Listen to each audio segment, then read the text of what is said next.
सच्चिदानंद सद्गुरु साईनाथ महाराज की जय। సాయి సేవక్ శ్రీ శివనేశన్ స్వామీజీ జీవిత చరిత్రము. సకల దేవతా స్వరూపి సాయినాథుని మీ భారములు నాపై బడవేయుడు, నేను మోసెదను అన్న అభయాన్ని త్రికరణ శుద్ధిగా నమ్మి నన్ను నిమిత్త మాతృనిగా చేసి తన అకుంఠిత భక్తుని చరితమును తానే నిర్విఘ్నముగా పూర్తి చేయించవలనని పరమపావనమైన సాయి చరణార విందాలకు అనంతకోటి ప్రణామాలు అర్పించుచు ఈ గ్రంథానికి శ్రీకారం చుడుతున్నాను. స్వామీజీ జీవనము. అలనాటి మద్రాసు రాష్ట్రంలోని ప్రముఖ పారిశ్రామిక నగరం కోయంబత్తూరులోని రత్నశేగపల్లి ఎందుగల పుణ్య దంపతులైన శ్రీ కాళప్ప నాయక్కర్ మత్తయ్య, శ్రీమతి అలమేరుల మూడవ మరియు చివరి సంతానమే మన పూజ్య శివనేశన్ స్వామీజీ. బాబాకు అత్యంత ప్రీతికరమైన పవిత్ర శ్రీరామనవమి, బాబా మహాసమాధి చెందిన మంగళవారము, బాబా మహాసమాధి చెందిన 8 సంవత్సరాల కంటే 1927వ సంవత్సరం ఏప్రిల్ మాసం 12వ తేదీన స్వామీజీ వారి మాతామహుల స్వగ్రామమైన నాయక్కర్ పాళెం అను గ్రామమునందు జన్మించెను.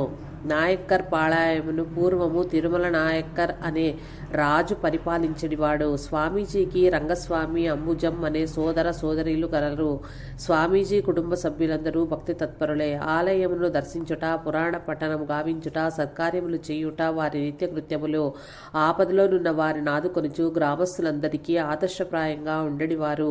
కొంతమంది పుణ్యపురుషుల జననంతోనే దైవత్వాన్ని వెల్లడి చేస్తారు. ఈ దత్తావతారుడైన శ్రీ నృసింహ సరస్వతి జననంతోనే ఓంకారం ఉచ్చరించి తమ దైవత్వాన్ని వెల్లడి చేసిన విషయం మనందరికీ విదితమే. శివనేశన్ స్వామీజీ జననంతోనే 2 పళ్ళు మరియు బ్రహ్మజ్ఞాన చిహ్నమైన పిలకలతోనూ జన్మించి తాను సామాన్య మానవుడను కానని కారణ జన్ముడని తెలియజెప్పిరి. స్వామీజీ తల్లిదండ్రులు మాతామహులందరూ శివభక్తులే. వీరికి శివారాధనన్న అత్యంత ప్రీతి. ఈశ్వరుడు వారింటి ఇలవేల్ప అవుటచే స్వామీజీకి శివనేశన్ అని నామకరణం అనర్చిరి. శివనేశన్ అనగా శివభక్తుడు లేక శివుని యందు ప్రేమ గలవాడని అర్థము. స్వామీజీ బాల్యము. స్వామీజీ బాల్యమంతయు అనేక విచిత్ర సంఘటనలతో కూడుకుని ఉన్నది. సామాన్యులకు ఈ సంఘటనలు విచిత్రములుగా అగుపించినను అవన్నీయు స్వామీజీ యొక్క భవితను తెలిపిడి దివ్య సంఘటనలే. స్వామీజీ బుడి అడుగుల వేయుచు ముద్దులొలికే మాటలతో అందరినీ అలరించు ప్రాయంలో ప్రతినిత్యము పగటిపూట సోఫాలో నిద్రించడివారు. స్వామీజీ నిద్రించే సమయము వారి గృహముకు అత్యంత సమీపం గల పాముల పుట్ట నుండి నాగ సర్పం ఒకటి స్వామీజీ చెత్తకు చేరి శిరస్సు వైపున పడగ పట్టెడిది. పాము పడగ పడితే ఆ వ్యక్తి ఉన్నత శిఖరములను అధిరోహించునని మన ఇతిహాసములు వక్కాణించుచున్నవి. స్వామీజీ ఆధ్యాత్మికంగా అత్యున్నత శిఖరములను అధిరోహించి ఇతిహాసములు సత్యేతరములు కావని నిరూపించెను. ఒక దినమున ఈ సంఘటనను గాంచిన స్వామీజీ నాయనమ్మ ఆ సర్పము స్వామీజీకి హాని చేయునున్న తలంపుతో ఆ పుట్టలో పొగ పెట్టించగా ఆ సర్పము అటుమిమ్మట ఎవరికి అగుపించలేదు. స్వామీజీకి ఊహ బాగా వచ్చి మాటలు కూడా మాట్లాడు ప్రాయమున ఒక సాయం సంధ్య వేళ స్వామీజీ ఊయలను నిద్రించున్నను. యథాలాపంగా అటు వచ్చిన స్వామీజీ నాయనమ్మ పసిపాపడేమి చేయుచున్నాడోనని ఊయలలోకి తొంగి చూచినది. స్వామీజీ శరణమందు కదలికలు లేకుండా గమనించి అచ్చరు ఉంది బాలుని చెంతకేగి వాడిని పరీక్షించెను. నాడి ఆగిపోవటము, శ్వాస బంధింపబడి ఉండటము గమనించి పిల్లవానికి ఏమైనదో అని భీతిల్లి ఇంటిలోని వారనే కాక చుట్టుప్రక్కల వారిని కూడా పిలిచెను. కొందరు వైద్యుల కొరకు పరుగులుడిరి. అందు బాలుని పరీక్షించి మృతి నొందినని నిర్ణయించిరి. బాలుని శరీరమునందు ఏ విధమైన మార్పు లేకుండా గమనించి అచ్చరు పొందిరి. అందరూ అనేక విధముల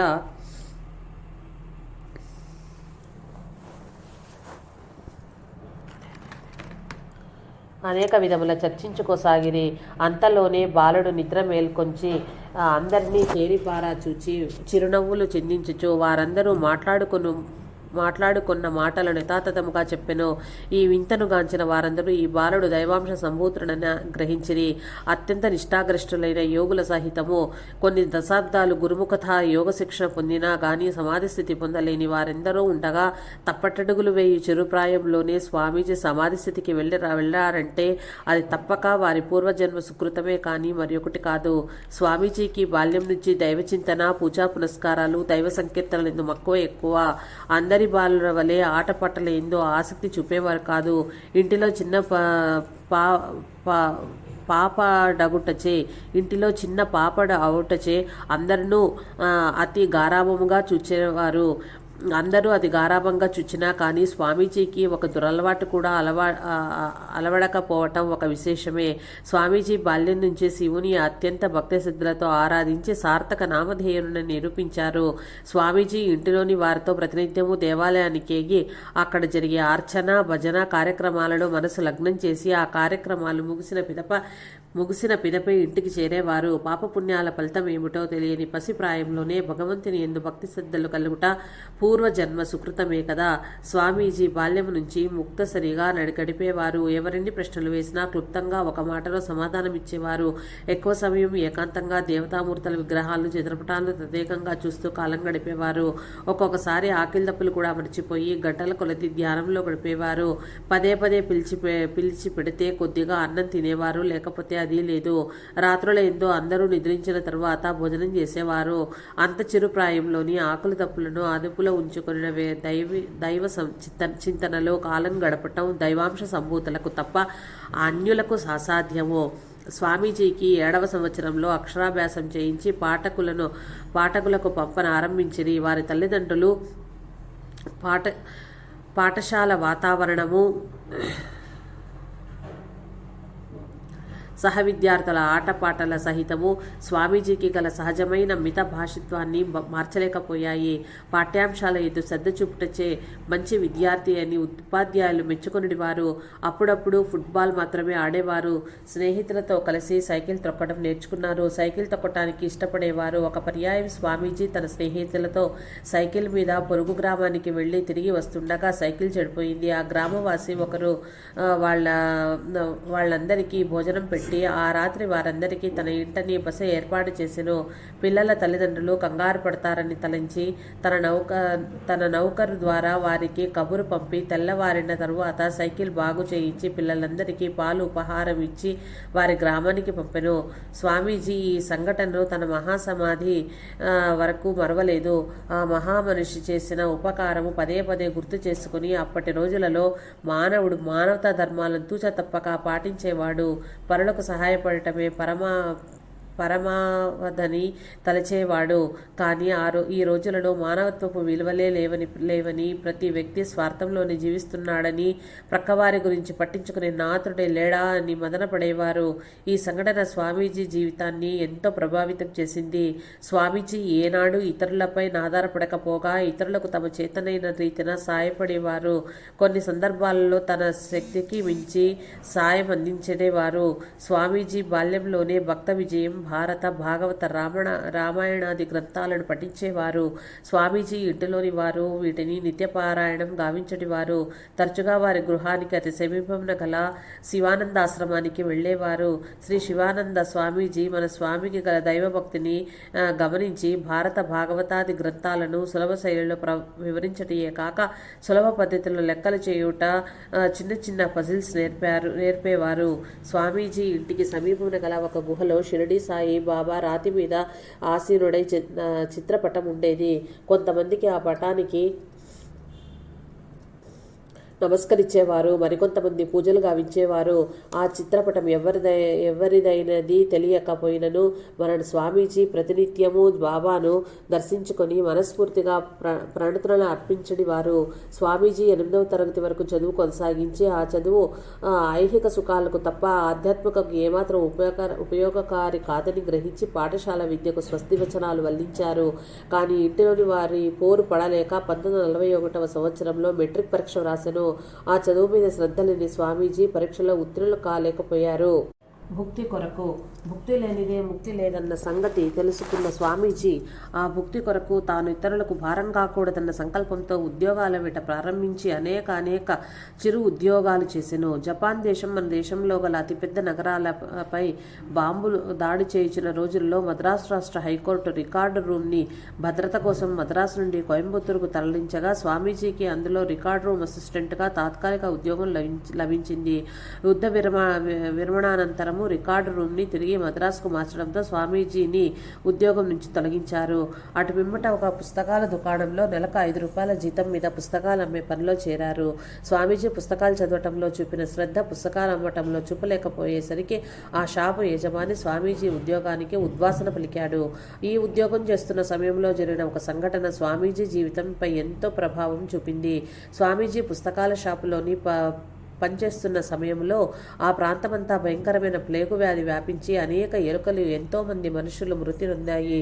స్వామీజీ పనిచేస్తున్న దుకాణంలో ఒక ఎలుక ప్లేగు వ్యాధి మరణించెను.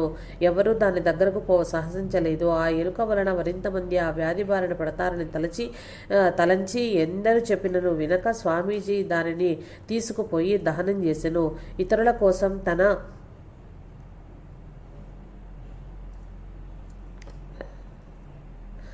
ప్రాణాలను సహితం పణంగా పెట్టిన స్వామీజీ పరోపకారం ఎంత ఉదాత్తమైనదో ఈ సంఘటన తెలియజేస్తున్నది. అదే రోజు సాయంకాలానికి స్వామీజీకి ప్లేగు సోకి విపరీతమైన జ్వరంతో నేత్రాలు ఎరుపెక్కాయి.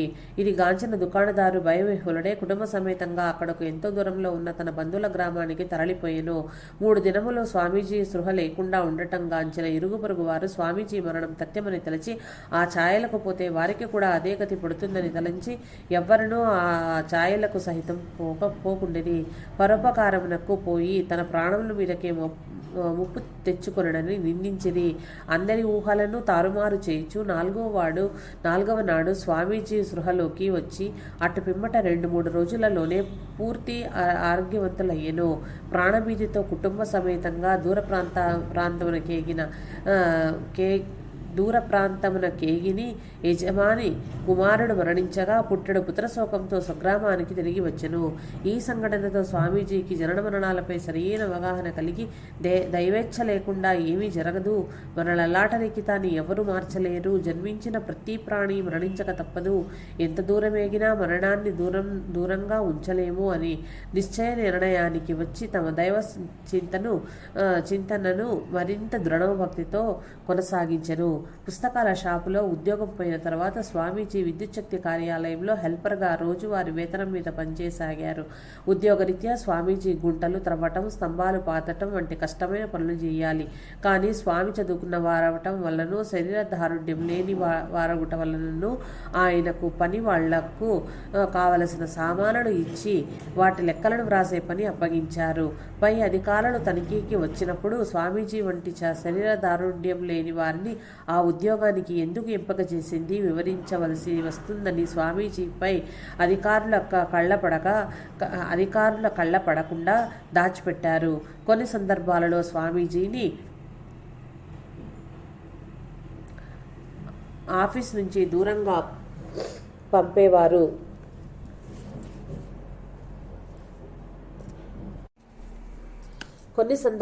స్వామీజీని ఆఫీసు నుంచి దూరంగా పంపేవారు.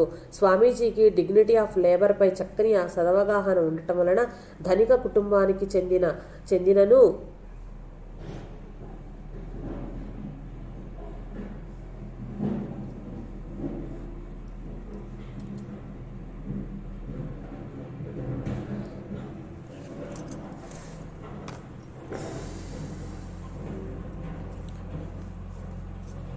చేయుటకు వెనుకంజ వేయలేదు.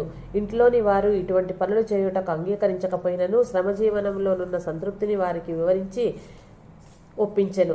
ఈ ఉద్యోగం చేస్తున్న సమయంలోనే స్వామీజీకి మాతృవియోగం సంభవించెను. ఈ జనన మరణాల విషయంలో సతమతమైన స్వామీజీ ఇంటిలోని వారికి చెప్పకుండా తమ స్వస్థానమైన కోయంబత్తూరుని విడిచి బొంబాయి మహానగరం చేరెను. స్వామీజీ జీవితంలో ఇది 2వ మలుపు. స్వామీజీ 1944లో నౌకా సిబ్బంది సమ్మె జరిగే సమయంలో బొంబాయి మహానగరం చేరారు. నౌకాశ్రయంలో ఆంగ్లేయులకు ఎక్కువ వేతనాలు, భారతీయులకు తక్కువ వేతనాలు చెల్లిస్తున్నందువల్ల ఆ అన్యాయాన్ని అడ్డుకోవటానికి సర్దార్ వల్లభాయ్ పటేల్ భారతీయ కార్మికులకు సంఘటితపరిచి సమాన వేతనాలపై పోరాడవలసినదిగా వారిని సమ్మెలోకి దించారు. అగ్నికి ఆజ్యం పోసిన చందన దీనికి తోడు బొంబాయి నగరం మొత్తం కలహాలతో అట్టుడికిపోయింది. ఆ సమయంలో బోరీబందర్ స్టేషన్లో రైలు దిగిన స్వామీజీ అక్కడ ఒక హిందూ యువకుడు అనేక ముస్లిమాన్లతో తలబొట్ట కాంచి ఏ మతంలోనూ ఇతర మతస్థులను దూషించమని అవమానపరచమని చెప్పలేదు. మతసారాన్ని సరిగ్గా అవగాహన చేసుకోలేని వారు వారి స్వార్థానికి మరికొందరు ఈ మతదేశాలను సృష్టించి మారణ హోమం సృష్టిస్తున్నారని తలంచి వికలిత మనస్సుతో దైవంపై భారం వేసి బొంబాయి మహానగరంలో కాలడిగినారు. ఆ మహానగరంలో బంధువులు కానీ పరిచయస్తులు కానీ లేక భాష తెలియక సతమతమవుతున్న స్వామీజీకి అదృష్టవశాత్తు ఒక తమిళ ముసల్మానుతో స్నేహం ఏర్పడింది. ఆ ముసల్మాను హిందువులను తన సోదరుని వలె భావించనివాడు. మానవత్వం ఉన్న మంచి మనిషి. అతను స్వామీజీ పరిస్థితికి జాలిపడి ఆశ్రయం ఇచ్చి భోజన వసతి కూడా కల్పించాడు. బాల్యం నుంచి సర్వమత సమానత్వాన్ని మనసారా నమ్మిన స్వామీజీ ఆ ముసల్మాను గృహంలో ఉండటానికి ఏమాత్రం సంకోచించలేదు. ఆ పరిసర ప్రాంతమంతా ముస్లింలే అధికంగా ఉన్న సర్వప్రాణులలోనున్న ఆత్మ ఒకటేననియు ఈ కులాలు మతాలు మానవ సృష్టియే గాని భగవంతుని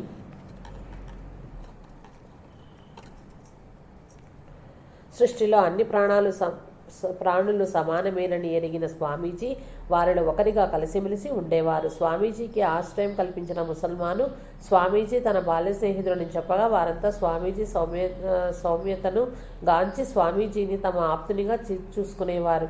వారి మధ్య ఏ విధమైన భేదాభిప్రాయాలు తలెత్తలేదు. స్వామీజీకి ఆశ్రయం కల్పించి అతనికి బొంబాయి మున్సిపల్కు చీపురు కట్టలు సరఫరా చేసే కాంట్రాక్ట్ కలదు. కేరళ రాష్ట్రం నుంచి చీపురు పుల్లలను నావల ద్వారా బొంబాయికి తెప్పించి కట్టలు కట్టి మున్సిపల్ వారికి సరఫరా చేసేవాడు. స్వామీజీ అతనికి భారం కాకుండా ఆశ్రయం ఇచ్చిన వారికి రుణపడి ఉండకూడదన్న ఉద్దేశంతో చీపుళ్లను కట్టే పనులలోనూ వాటిని సరఫరా చేసి లెక్కలు వ్రాసే పనుల ఎంతటికి సహకారిగా ఉండేవారు. తాను అతనితోనే అతని గృహంలో నివసించుట అతనికి అసౌకర్యంగా ఉంటుందని భావించి అతని అనుమతి సెలవు తీసుకుని ఉద్యోగాన్వేషణ ప్రారంభించారు మన స్వామీజీ. ఎన్ని ప్రయత్నాలు చేసినా ఉద్యోగం దొరకక రోజుల తరబడి పస్తులుండేవారు.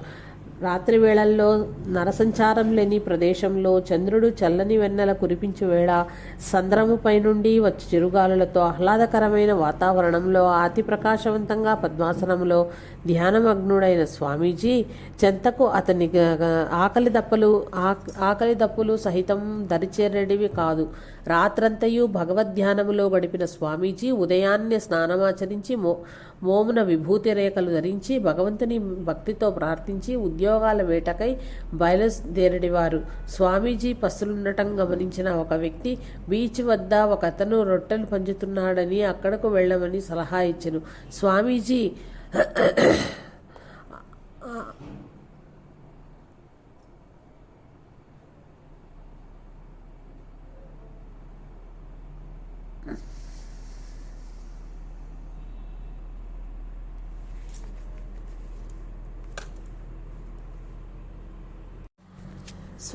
ఆ ప్రదేశానికి వెళ్ళగానే రొట్టెలు పంచే ఫ్రాన్సిస్ డేవిడ్ స్వామి ముఖమున గల విభూతి రేఖలను గాంచి స్వామీజీ హిందువని గ్రహించి హిందూ మతమును కించపరచుచు పనిచేసి సంపాదించుకోగల వయసులో ఎందుకు భిక్షమెత్తుతున్నావా అని హేళనగా ప్రశ్నించెను. అతని దూషణములను లెక్క చేయక నేను భిక్షమెత్తుటకు రాలేదు, మీరు ఎందరికో రొట్టెలు దానం చేయుచున్నారని తెలిసి మీ వంటి దయార్ద్ర హృదయులు నాకేదైనా పని చూపించగలరన్న ఆశతో మీ చెంతకు వచ్చి తిని అని అతి ప్రశాంతముగా సమాధానమిచ్చను. వారి సంభాషణలో స్వామీజీ తమిళుడని గ్రహించిన డేవిడ్ తాను తంజావూరుకు చెందిన వాడినని హిందూ మతమును వీడి క్రిస్టియన్ మతమును స్వీకరించినట్లు తెలిపెను. సర్వమతములు సమానమే, కులమతములు మానవ కల్పితములే, భగవంతుని దృష్టిలో సర్వప్రాణులు సమానమే, అందరి దేవుడు ఒక్కడే నని స్వామి చెప్పగా అతడు కూడా దానిని మనసారా అంగీకరించెను. ఆ క్షణము నుండి ఇరువురును ప్రాణసహితులైరి. డేవిడ్ తాను వాచ్మెన్గా పనిచేస్తున్న కంపెనీ యజమాని దగ్గరకు స్వామీజీని తీసుకువెళ్ళి ఏదైనా ఉద్యోగం ఇవ్వమని సిఫార్సు చేయగా ఆ యజమాని స్వామీజీకి ఉద్యోగం నిరాకరించరు. కంపెనీ అభివృద్ధిలో భాగంగా నూతన భవనాల నిర్మాణతను గాంచిన స్వామీజీ కనీసం కూలి పనైనా ఇప్పించమని తన అసహాయ స్థితి వివరించి ప్రాధేయపడినను ఆ యజమాని మనసు కరుగలేదు. డేవిడ్ తనకు పరిచయం ఉన్న ఒక హోటల్ యజమానికి స్వామీజీకి ఏదైనా పని ఇప్పించమని సిఫార్సు ఉత్తరం రాసి స్వామిని పంపగా అతను కూడా వ్యాపారం సరిగా జరగటం లేదని, ఉద్యోగం ఇవ్వటం అసాధ్యం కాదని చెప్పాడు. స్వామీజీ మంచి నైజాన్ని గుర్తించిన డేవిడ్ స్వామికి తన గదిలో ఆశ్రయం కల్పించాడు. కష్టాలు కలకాలం ఉండవనే రీతిన స్వామీజీ కష్టాలు గట్టెక్కి ప్రోగ్రెసివ్ మెడికల్స్ అనే DDT తయారు చేసే కంపెనీలో తాత్కాలిక ఉద్యోగం లభించింది. ఆ కంపెనీలో స్వామీజీ సీసాలు కడిగి శుభ్రపరచుట, పార్సిల్స్ మీద చిరునామాలు రాయటం మొదలైన పనులు చేసేవారు. కొంతకాలం పనిచేసిన తరువాత తాత్కాలిక ఉద్యోగం కావటంతో కంపెనీ యజమాని స్వామీజీని ఉద్యోగం నుంచి తొలగించాడు. స్వామీజీ ప్రతినిత్యము పేపర్ చదివి అందులో ప్రకటించిన ఉద్యోగాల ఇంటర్వ్యూలకు హాజరయ్యేవారు. ఎటువంటి ఉద్యోగం చేయటానికైనా వెనుకంజ వేసేవారు కాదు. ఉద్యోగం ఉదర పోషణార్థమే కానీ ఆ సంపాదనతో భోగభాగ్యాలు అనుభవించవలనన్నది స్వామీజీ అభిలాష కాదు, అభిమతమూ కాదు. ఇంటింటికి పాలు సరఫరా చేసే ఉద్యోగానికి ఇంటర్వ్యూకి వెళ్ళి ఇళ్ల చిరునామాలు సరిగా తెలియని స్వామీజీ ఆ ఇంటర్వ్యూలలో కృతార్థులు కాలేకపోయారు. ఉద్యోగం లభించక తలదాచుకోవటానికి నీడా, తినటానికి తిండి లేకపోయినా దైవం మీద విశ్వాసం కించిత్తు కూడా సడలలేదు. మన స్వామీజీకి రొట్టె తిని టీ త్రాగి రోజులు గడిపేవారు. వాటికి కూడా డబ్బులు లేని రోజున నీళ్లు త్రాగి కడుపు నింపుకున్న రోజులు మన స్వామీజీ జీవితంలో ఎన్నో ఉన్నాయి.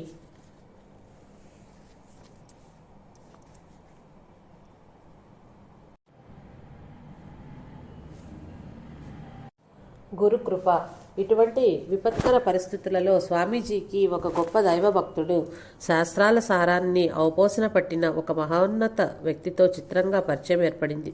స్వామీజీ వారిని తన గురువుగా స్వీకరించి వారి నుంచి అనేక గ్రంథసారాలను గ్రోలి తన జీవిత గమ్యాన్ని భగవంతుని నిర్ణయానికే వదిలివేశారు. భక్తుని దగ్గరకు భగవంతుడు వచ్చిన రీతిగా మంచి శిష్యుని కోసం గురువే శిష్యుని దగ్గరకు వచ్చారు. మంచి శిష్యుని కోసం గురువే శిష్యుని వెతుక్కుంటూ వస్తారన్న నానుడి అక్షర సత్యమైనది మన స్వామీజీ విషయంలో. స్వామీజీ గురువుగారి నామధేయము శ్రీ మత్తయ్య గారు. వీరి స్వగ్రామము మద్రాసు రాష్ట్రంలోని తిరునల్వేలి జిల్లా వల్లనాడు. ఒక పర్యాయం ముత్తయ్య గారు ఆధ్యాత్మికపరమైన సందేహ నివృత్తి కోసం ఒక దేవాలయానికి వెళ్ళగా అక్కడ మన స్వామీజీ చేతిలో గల జీవ బ్రహ్మైక్య వేదాంత రహస్యము సీక్రెట్స్ ఆఫ్ వేదాంత తమిళ గ్రంథాన్ని చూచి తనను తాను పరిచయం చేసుకుని ఆ గ్రంథాన్ని తెరిచి చూడగా తన సందేహానికి సమాధానం ఆ పుటలోనే లభించింది. వీరిరువురి కలయిక ఎంత శుభసూచకమో కదా. రాను రాను వీరి పరిచయం వృద్ధి చెంది మత్తయ్య గారి జ్ఞాన సంపన్నతకు అచ్చెరు పొందిన స్వామీజీ వారినే తన గురువుగా స్వీకరించెను. ఈ శ్రీ మత్తయ్య గారి అతి నిరాడంబరత, విద్యా వివేకములను అణుకువతో నుండుట, దైవచింతన మన స్వామీజీ జీవితంపై ఎంతో ప్రభావితం చేసినవి. మన స్వామీజీ కూడా గురువుకు తగ్గ శిష్యుడై ఆయన అడుగు జాడల్లోని నడిచి ఆయన వలనే బ్రహ్మచర్యాన్ని పాటించి భగవంతుని సేవకే తన జీవితాన్ని అర్పించిన ధన్యజీవి శ్రీ ముత్తయ్య గారు బొంబాయిలో ఒక నూలు మిల్లులో పనిచేసేవారు. వీరు పగలంతా కష్టపడి పనిచేసి రాత్రి 11 గంటలకు ఇంటికి వచ్చి వంట చేసుకుని భోజనము చేసి ఆ తరువాత తెల్లవారుజాము వరకు ధ్యానంలో గడిపేవారు. రోజులో 2 లేక 3 గంటలు మాత్రమే నిద్రకు కేటాయించేవారు. గురువుగారి అడుగుజాడల్లో నడిచిన మన స్వామీజీ కూడా అతి స్వల్ప సమయాన్ని నిద్రకు కేటాయించేవారు. తమ జీవితాంతం వరకు స్వామీజీ ఈ విషయాన్ని ఉల్లంఘించలేదు. స్వామీజీ వారి గురువు గారింటికి ప్రథమంగా వెళ్ళినప్పుడు ఆయన నివసించే గది, ఆ పరిసర ప్రాంతాల వాతావరణం చూసి ఆశ్చర్యచకితులయ్యారు. గదిలో 2-3 పాత్రలు, కొద్దిగా వంట సామాను, 2 జతల బట్టలు, ఇవే ముత్తయ్య గారి ఆస్తి. ఆ పరిసర ప్రాంతమంతా చెత్తా చెదారంతో మురికి నీటితోనూ కడు బీదవారు నివసించే కాలనీ అది. అందు నివసించే వారంతా పగలంతా కష్టించి పనిచేసి ఆ అలసటను మర్చిపోవటానికి తప్పత్రాగి సాయంతానికి గూటికి చేరే అభాగ్యులు. మత్తయ్య గారు అటువంటి మురికివాడలో నివసిస్తున్న ధ్యానానికి కానీ వారి నిత్యకృత్యాలకు ఆ కలుషిత వాతావరణం ఆటంకం కాలేదు. అటువంటి ప్రదేశంలో నివసిస్తూ ధ్యానం ఎలా కొనసాగిస్తున్నారన్న మన స్వామీజీ ప్రశ్నకు మత్తయ్య గారి సమాధానం నేటి తరం వారికి కనువిప్పు కాగలదు. మత్తయ్య గారు తాను ఇంటికి చేరుకునేసరికి రాత్రి 11 గంటలు అవుతుందని, అప్పటికీ తాగుబ్రోతుల హడావుడి సద్దుమణుగు అవుతుందని మనస్సు నాధీనంలో నుంచుకొని ధ్యానస్థులైతే నెత్తిన పిడుగుపడినా చలించకూడదనియు అట్టి ఏకాగ్రత అవసరమని సెలవిచ్చారు. ఆ చుట్టుప్రక్కల చెత్తా చెదారం గురించి వివరిస్తూ, మురికి ఎక్కడ లేదు, మన శరీరంలో సైతం మలమూత్రాదులు, రక్త మాంసాలు, వాటిని మనం శుభ్రం చేయగలమా అని ఎదురు ప్రశ్నించి మనస్సు మలినం కాకుండా కాపాడుకోవాలి, అదే జీవిత పరమావధిని వచించారు. ఈ ఉపదేశమే స్వామీజీకి తారక మంత్రం వల్లే పనిచేసి ఆయన జీవితాన్ని పరమార్థం వైపు పయనింపజేసింది. ఫ్రాన్సిస్ డేవిడ్ మన స్వామీజీకి ధ్యానం చేసుకునేటప్పుడు ఆసీనుడొకటకు ఒక టవలు సీక్రెట్స్ ఆఫ్ వేదాంత అనే గ్రంథాన్ని బహుకరించారు. ఒకరోజు స్వామీజీ ఆ టవల్ మీద ఆసీనులై ధ్యానం గావించుతుండగా డేవిడ్ మత్తు పదార్థాలు సేవిస్తున్నట్లు అనుభూతి కలిగి డేవిడ్ను ప్రశ్నించగా అతను నిజమేనని అంగీకరించారు. మరొక పర్యాయం స్వామీజీకి స్వప్నంలో మేడమెట్ల మీద పైన స్వామీజీ మధ్యన డేవిడ్ కింద భాగంలో వచ్చిన చీర ధరించిన స్త్రీకల దృశ్యం కనిపించింది. ఆ స్వప్నంలో స్వామీజీ డేవిడ్ను పైకి లాగుతుండగా ఆ స్త్రీ అతన్ని క్రింద వైపుకు లాగుతున్నది. కొంతకాలం తర్వాత స్వామీజీ డేవిడ్ ఇంటికేగా తనకు స్వప్నంలో కనిపించిన స్త్రీని అక్కడ గాంచి ఆశ్చర్యం పొందెను. అంతలోనే డేవిడ్ అక్కడకు వచ్చి ఆమె తన భార్య అని పరిచయం చేసెను. ఆ స్వప్న వృత్తాంతాన్ని బట్టి స్వామీజీ డేవిడ్ను ఉచ్చస్థితికి తీసుకువెళ్ళటానికి ప్రయత్నించుచుండ అతని భార్య అతని సంసార సాగరంలోకి లాగుతున్నట్టు స్పష్టమవుతున్నది. స్వామీజీ ఒకరోజు డేవిడ్ను తమ గురువు గారికి పరిచయం చేయగా మత్తయ్య గారు స్వామీజీతో అతని వ్యక్తిత్వం మంచిది కాదని తెలియచేయగా స్వామీజీ డేవిడ్కు దూరంగా మెదలగసాగాను. స్వామీజీ ఏ విధమైన సంపాదన లేక సతమతమవుతుంటే మత్తయ్య గారు స్వామిని చేరదీసి తమ ఇంట్లోనే వసతికి ఏర్పరిచి భోజన కార్యక్రమం కల్పించెను. ఎల్లప్పుడూ కష్టించే పని చేసే స్వామీజీ ఇతరులకు భారం కాకూడదన్న తలంపుతో గురువుగారింట్లో వంట వండటం, గురువుగారి బట్టలు ఉతకటం మొదలగు పనులు చేసేవారు. ఏ పని చేయుచున్ననూ భగవన్నామస్మరణాన్ని మనస్సులోనే మననం చేసుకుంటూ మనస్సును దైవం మీద లగ్నం చేసేవారు. వంట చేసేటప్పుడు సైతం గరిటను ఓంకారంలో త్రిప్పుతూ వంటకాలను కలియబెట్టేవారు. స్వామీజీకి వంట చేయటం రాకున్నను ఆ ప్రక్రియ వలన వంట ఎంతో రుచిగా ఉండేది. గురువుగారు సహితం స్వామీజీ చేతి వంటకాన్ని మెచ్చుకునేవారు. స్వామీజీ వారి గురువు గారిపై ఆర్థిక భారాన్ని మోపటం ఇష్టపడక వారికి ఆర్థికంగా చేదోడు వాదోడుగా నిలవాలని తలచి మాతుంగా పోస్టాఫీస్ దగ్గర ఫుట్పాత్ మీద కూర్చుని అక్కడకు వచ్చే నిరక్షరాస్యులకు ఎంఓలు నింపటం, ఉత్తరాలు రాయటం లాంటి పనులు చేసి వారిచ్చినది స్వీకరించేవారు. ఇంత ఇవ్వమని నిర్బంధించేవారు కాదు. ఆ విధంగా సంపాదించిన డబ్బును గురువుగారికే సమర్పించేవారు. ఆ పోస్టాఫీసుకు ఎక్కువ ఉత్తరప్రదేశ్ నుంచి వలస వచ్చిన భయ్యాలనే నిరక్షరాస్యులు వచ్చేవారు. వీరు బొంబాయిలోని వివిధ కర్మాగారాలలో కూలీ పనిచేస్తూ జీవనాన్ని సాగించేవారు. వీరి అమాయకత్వాన్ని ఆసరగా తీసుకుని అందరూ మోసగించేవారు. సత్యాన్ని, న్యాయాన్ని నమ్ముకుని జీవనం సాగిస్తున్న స్వామీజీ వారికి జరుగుతున్న అన్యాయాన్ని వివరించి ఆ మోసగాళ్లతో తగువ పడటం ఇష్టం లేక ఆ ప్రదేశాన్ని విడనాడారు. స్వామీజీ పరిస్థితి మళ్ళీ మొదటికొచ్చింది. ఆ తరువాత అతి కష్టం మీద శాంతి కాటన్ అండ్ సింథటిక్ మిల్లులో దినభత్యం మీద కూలీ పని సంపాదించుకున్నారు. ఆ మిల్లులో స్వామీజీ 3వ షిఫ్ట్ అర్ధరాత్రి నుంచి తెల్లవారే వరకు షిఫ్టులో పనిచేసేవారు. స్వామీజీ ఒక చిన్న గదిని వాడుకకు తీసుకుని అందులో నివసించసాగారు. ప్రతినిత్యము ఉదయమే గురువుగారిని దర్శించుకుని వారి ఆశీర్వాదాన్ని తీసుకుని ఆధ్యాత్మికపరమైన అనేక విషయాలను నేర్చుకునేవారు. ఆ ఉద్యోగం చేస్తున్న సమయంలోనే స్వామీజీకి సునీల్ అనే బెంగాలీ వ్యక్తితో పరిచయం ఏర్పడింది. సునీల్ ఏ ఉద్యోగం లేక బాధపడుతుంటే నిరుద్యోగంలో ఉన్న కష్ట నష్టాలను చవిచూచిన స్వామీజీ అతని పరిస్థితికి జాలిపడి అతన్ని తనతోనే ఉంచుకొని అన్ని సౌకర్యాల ఏర్పాట్లు చేశారు. సునీల్ స్వామీజీ ఇచ్చిన డబ్బుతో జల్సాలు చేస్తూ ఏ పని చేయక కాలక్షేపం చేసేవాడు. చుట్టుప్రక్కల వారితో అసభ్యంగా ప్రవర్తించేవాడు. ఇతని సోమరితనాన్ని, అసభ్య ప్రవర్తనను చుట్టుప్రక్కల వారంతా స్వామీజీ దృష్టికి తీసుకెళ్లగా అతను కష్టాలలో ఉన్నాడు, సాటి వారు కష్టాలలో ఉన్నప్పుడు ఆదుకుంట మన మానవ ధర్మము అని చెప్పి వారందరినీ ఒప్పించారు. సునీల్ కుమారు ముసల్మాన్ అని అతని నామధేయమో హుస్సేన్ అని తెలుసుకున్న చుట్టుప్రక్కల వారు నిలదీయగా అతడు అక్కడ నుండి పలాయనం చిత్తగించాడు. సునీల్ కుమార్ చర్య స్వామీజీని కృంగదీసింది. అతను కష్టాలలో ఉన్నాడు, ఎక్కడకు పోతాడు, ఎలా జీవనం సాగిస్తాడన్నదే స్వామీజీ బాధకు కారణం.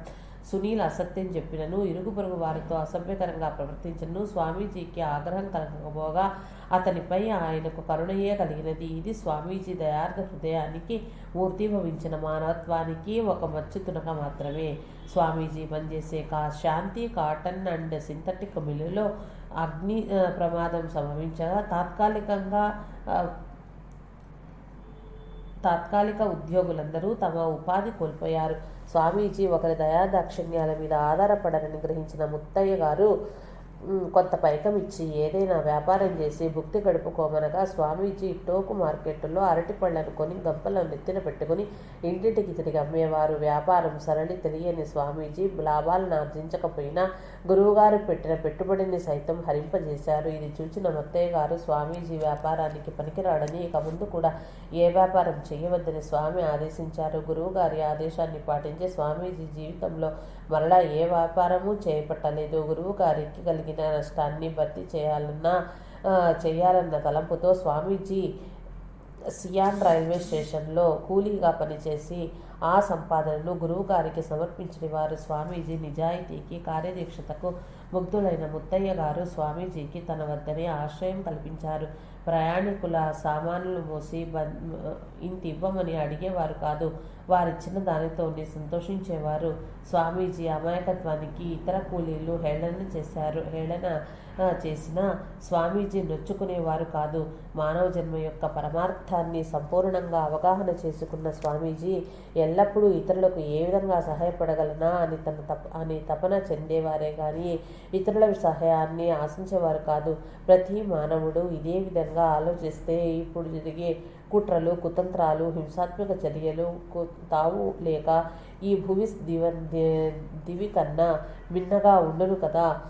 సియాన్ రైల్వే స్టేషన్ ప్రక్కన ఒక చిన్న వ్యాపారి త్రోపుడు బండి మీద అద్దాలు, దువ్వెనలు, పర్సులు మొదలగు చిన్న చిన్న వస్తువులను అమ్ముకుని జీవనాన్ని సాగించేవాడు. మధ్యాహ్న సమయంలో అతని భోజనానికి ఇంటికి వెళ్ళినప్పుడు నిజాయితీ పరుడు, పరుల సొమ్ము నాశించని వాడకు స్వామీజీకి బండి అప్పగించి వెళ్ళేవాడు. అతను భోజనం చేసి వచ్చిన తర్వాత అప్పటి వరకు అమ్మకాల మీద వచ్చిన డబ్బు, వస్తువులు సరిగా లెక్క చెప్పి అప్పగించేవారు. స్వామీజీ తన పనిని మానుకొని సహాయం చేసినందుకు స్వామీజీకి టీ ఇప్పించేవాడు దుకాణదారు. ఇద్దరు ఆత్మీయతతో కలిసి తాగేవారు.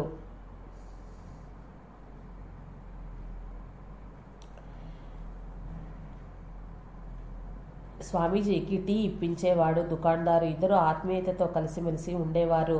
ఇదే సమయంలో ముత్తయ్య గారు సుమారు 6 మాసాల పాటు తమ స్వగ్రామం వెళ్ళారు.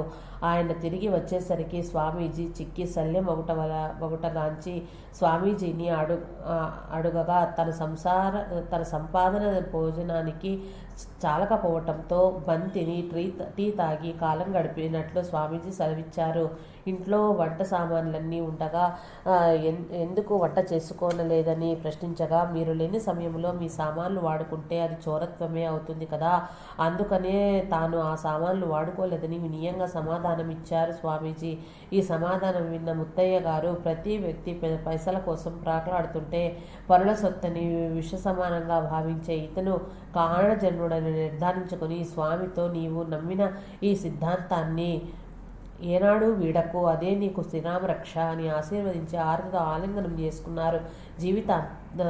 జీవితాంతం వరకు గురువాజ్ఞను త్రికరణ శుద్ధిగా పాటించి తనకు ఎంత దక్షిణ వచ్చినా కానీ తన సొంతానికి వాడుకోకపోవటయే కాక వననాటికి కూడా పదిలపరుచుకోకుండా దక్షిణ ధనమంతా సాయి భక్తుల కొరకే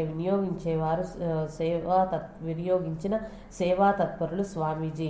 ఇటువంటి సుగుణాల గని తన శిష్యుడుగా లభించినందుకు వారిని కన్న తల్లిదండ్రులను తన శిష్యులను చేసిన ఆ దైవానికి కృతజ్ఞతలు తెలుపుకున్నారు మత్తయ్య గారు. స్వామీజీకి గురువు యందు అత్యంత శ్రద్ధాభక్తులు బట్టే ఆయన జీవితంలో అత్యధిక భాగం సద్గురువైన సాయి చరణ సేవలో గడిపే అదృష్టం కలిగింది. గురువుని త్రిమూర్తి స్వరూపుడని విశ్వసించటం వల్లనే తమ 7 దశాబ్దాల జీవిత కాలంలో 4.5 దశాబ్దాలు స్వామి సేవలు అందుకున్నారు సాయిబాబా. గురువుని ఏ విధంగా సేవించాలో తెలుసుకోవటానికి స్వామీజీ జీవితమే ఉత్తమ ఉదాహరణము.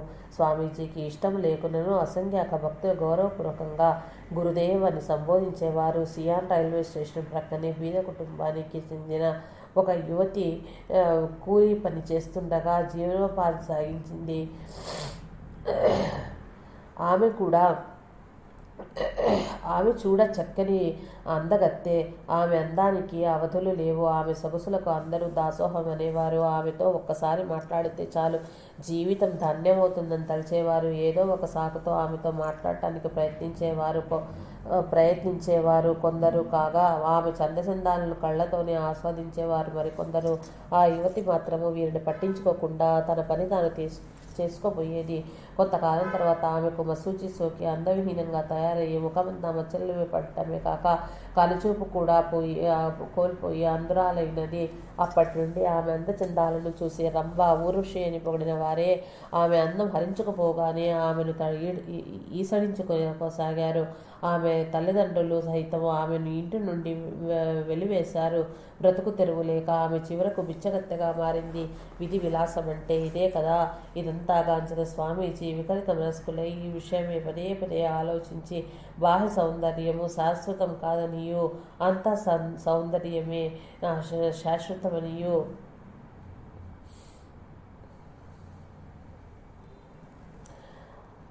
బాహ్య సౌందర్యము శాశ్వతం కాదనియో అంత సౌందర్యమే శాశ్వతమైనదని, ఈ మానవ శరీరం అనేక పరిణామాలు చెంది చివరకు భస్మం అవుతుందనియో, 10 మందికి మేలు చేసి వారి హృదయంలో స్థానం సంపాదించుకుంటే అది కలకాలం పదిలంగా ఉంటుందని గ్రహించి తనకు చేతనైనంత వరకు నలుగురికి సహాయపడేవారు మన స్వామీజీ. మానవ శరీరం ఏ క్షణంలో ఏమవుతుందో, ఏ మార్పులు చెందుతుందో చివరికి అంతు చిక్కని రహస్యము అని గ్రహించిన స్వామీజీ శరీర సౌందర్యానికి ఏనాడు ప్రాధాన్యత ఇచ్చేవారు కాదు. ఏమాత్రం తీరికల చిక్కినా భారత, భాగవత, రామాయణాది పురాణ గ్రంథాలను శ్రద్ధగా పారాయణం చేస్తూ వాటిలోని నీతిని అవపోసన పట్టడమే కాక వాటిని త్రికరణ శుద్ధిగా ఆచరించేవారు. గురువు గారిని అడిగి ఎప్పటికప్పుడు సందేహాలు నివృత్తి చేసుకుని వారు. గురువు గారి సలహాపై ఎక్కువ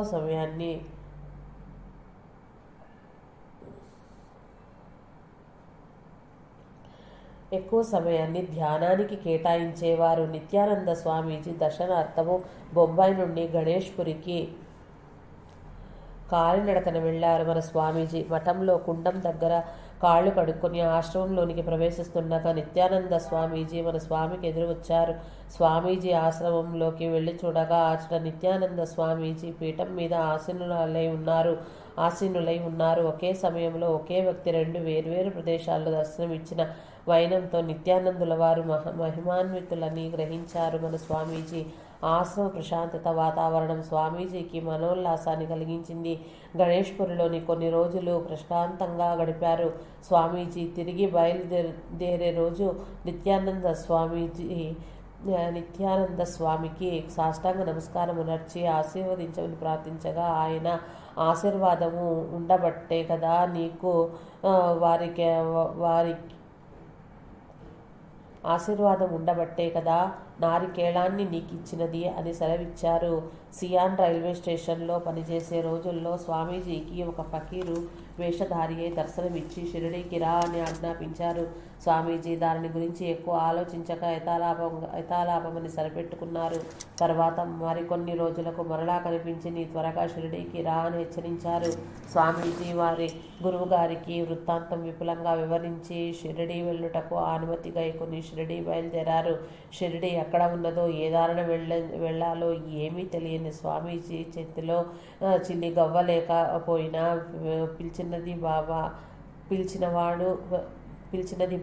పిలిచినవాడు ఆదుకొని దరితేర్చుకోడా అని భారమంతా బాబాపై మోపి రైలు పట్టాల వెంబడి కాలినడకన షిరిడీకి బయలుదేరారు. దారిలో గల చిన్న చిన్న పల్లెలలో వసించేవారు స్వామీజీ అడగకుండానే రొట్టెలు, టీ, భోజనము సమర్పించారు. వాటితో క్షుద్బాధ తీర్చుకొని 2 రోజులకు నడక సాగించారు. 3వ రోజు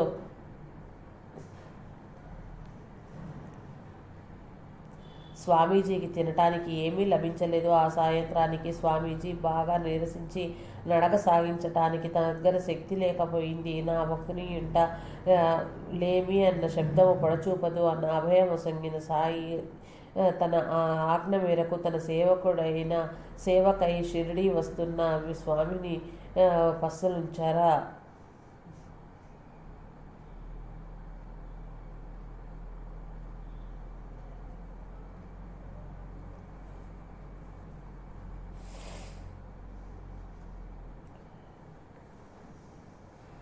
ఇచ్చట జరిగిన చిత్రమైన సాయి లీలను గాంచినచో సాయి తన భక్తుల్ని ఏ విధంగా ఆదుకుంటాడో అర్థమవుతుంది.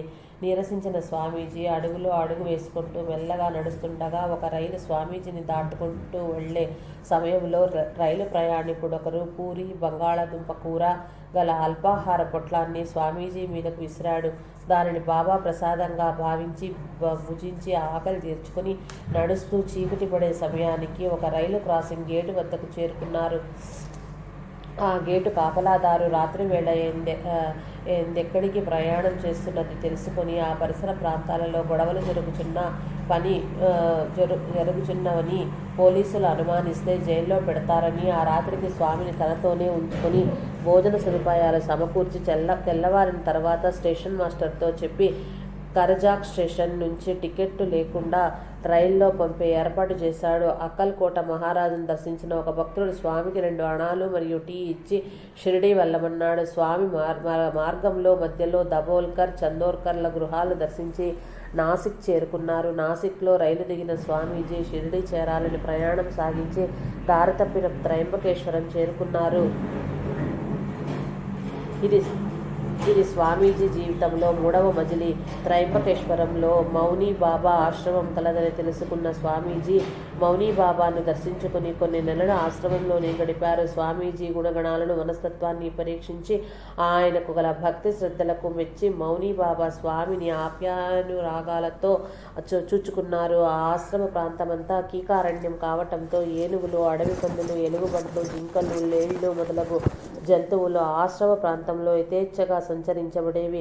అహల్య గుహ దగ్గర పులులు సంచరించటాన్ని మౌనీబాబా మన స్వామికి అతి సమీపం నుంచి చూపించారు. మౌనీబాబా ఒకరోజు ఆశ్రమంలో వెళ్ళి భిక్ష చేసుకొని రమ్మనగా స్వామి తనకు భిక్ష చేయటం అలవాటు లేదనియో, అది తనకు ఇష్టం కాదనియో చెప్పగా బ్రహ్మచారులు భిక్ష చేయటంలో తప్పు లేదనియో, వారిని భిక్ష సంగుట గృహస్థుల ధర్మమని నచ్చజెప్పి భిక్షకు పంపించారు. సహజంగానే బిడియస్తులైన మన స్వామీజీ ప్రతి గృహం దగ్గర నిలిచి అతి మెల్లగా భిక్షాందేహి అని ఆ ఇంటి ఇల్లాలికి కూడా వినపడనంత మెల్లగా అనగా ఆ రోజు అతి తక్కువ భిక్ష లభించగా స్వామీజీ మనస్తత్వం నెరిగి మౌనీబాబా అటు పిమ్మట స్వామిని భిక్షకు పంపక తానే స్వయంగా భిక్ష చేసి స్వామిని కూడా పోషించెను. మౌనీబాబాకు స్వామి ఎందుగల అపార ప్రేమాభిమానాలకు ఇదొక నిదర్శనం మాత్రమే. ఒకరోజు స్వామీజీకి స్వప్నంలో లంగోటి కట్టుకున్న ఒక వ్యక్తి దర్శనమిచ్చి నిన్ను షిరిడీకి రమ్మంటే ఇక్కడెందుకున్నావని గద్దించి ప్రశ్నించెను. ఆ మరునాడే తాను షిరిడీ వెళ్ళటానికి అనుమతి నొసంగమని మౌనీబాబాను వేడుకొనగా స్వామిని దూరం చేసుకోవటం ఇష్టం లేక స్వామిని ఆశ్రమంలోనే ఉండమని శత విధాలా నచ్చజెప్పినారు. ఆయన మనస్సు నొప్పించక షిరిడీలో కొన్ని దినములు గడిపిన పిదప తిరిగి వస్తా అని చెప్పి ఆయన అనుమతితో షిరిడీ పయనమునకు సన్నాహములు చేసుకునేను మన స్వామీజీ. మరుసటి దినమే షిరిడీ నుండి వచ్చిన ఒక భక్తుడు అక్కడ గల ద్వారకామాయి, చావడి, గురుస్థాను, లెండీబాగు, సమాధి మందిరము మొదలగు వాటిని గురించి విపులంగా వివరించటయే కాక షిరిడీకి వెళ్లే మార్గం కూడా తెలియజేశాడు. ఇవన్నీ విన్న స్వామీజీకి ఎప్పుడు షిరిడీ వెళ్ళాలి, బాబాను దర్శిద్దామా అని ఆతృత కలిగింది. ఎవరైనా షిరిడీకి వెళ్ళాలని మనస్ఫూర్తిగా బాబాను వేడుకుంటే బాబాయే అట్టి వారికి అన్ని సౌకర్యాలు సమకూరుస్తాడన్నది అక్షర సత్యము. ఆ రోజే 3 సాధువులు మౌనీబాబా ఆశ్రమానికి వచ్చి తాము కాశీ వెళ్తున్నామని ముందుగా నాసిక్ నుండి షిరిడీ వెళ్ళి బాబాను దర్శించుకుని అచ్చట నుండి కాశీకి పయనమవుతామని చెప్పారు. స్వామి, నేను కూడా షిరిడీకి వస్తానని చెప్పగా వారు అతి సంతసమున వారితో పాటు స్వామిని కూడా షిరిడీకి తీసుకువెళ్ళటానికి అంగీకరించారు. నాసిక్ రోడ్డు స్టేషన్ నుంచి అర్ధరాత్రి రైలు కలదని స్వామిని ఆ సమయానికి స్టేషన్కు రమ్మని చెప్పి వెళ్ళిపోయారు. ఏ భక్తుడైనా షిరిడీ వెళ్ళాలని మనస్ఫూర్తిగా కోరుకుంటే వారికి ఏ విధమైన ఆటంకాలు కలగకుండా బాబాయే వారికి అండదండగా నిలిచి అన్ని సౌకర్యాలు చేస్తాడు. అది వేసవి కాలం కావటంతో పగటిపూట సూర్యుని ప్రతాపం అధికంగా ఉండుటచే సాయం సమయంలో మౌనీబాబా ఆశీర్వాదం తీసుకుని నాసిక్ రోడ్డు స్టేషన్కు కాలినడకన బయలుదేరారు మన స్వామీజీ. మార్గమధ్యంలో ఒక పోలీసు జీపు వచ్చి స్వామి ప్రక్కనే ఆగింది. అందులో నుంచి ఒక పోలీస్ అధికారి స్వామిని రాత్రి సమయంలో ఎక్కడికి వెళ్తున్నాను ప్రశ్నించగా స్వామి షిరిడీకని సమాధానమిచ్చను. షిరిడీ పేరు వినగానే ఆ పోలీస్ అధికారి బాబాకు నమస్కరించి స్వామిని జీపులో ఎక్కించుకుని స్టేషన్ దగ్గర దింపి టీ కూడా ఇప్పించి బాబాకు తన నమస్కారములను సమర్పించమని స్వామిని వేడుకొనెను.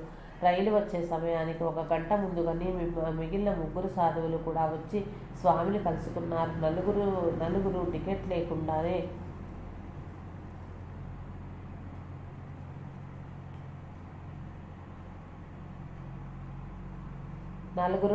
లేకుండానే ప్రయాణించి మన్మాడు చేరి అక్కడ నుండి వేరొక రైలులో షిరిడీకి అతి సమీపమున గల కోపరగాం స్టేషన్కు చేరుకున్నారు.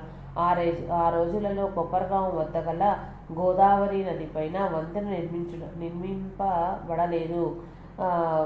ఆ రోజుల్లో కోపర్గాం వద్ద గల గోదావరి నదిపై వంతెన నిర్మింపబడలేదు. ప్రయాణికులకు పడవల మీద ఒక తీరం నుండి మరొక తీరానికి చేర్చేవారు. పడవ నడిపే వ్యక్తి వీరి వద్ద పైకం తీసుకోకుండానే అవలి ఒడ్డుకు చేర్చాడు. అక్కడ నుండి కాలినడకన షిరిడీకి ప్రయాణం సాగించారు.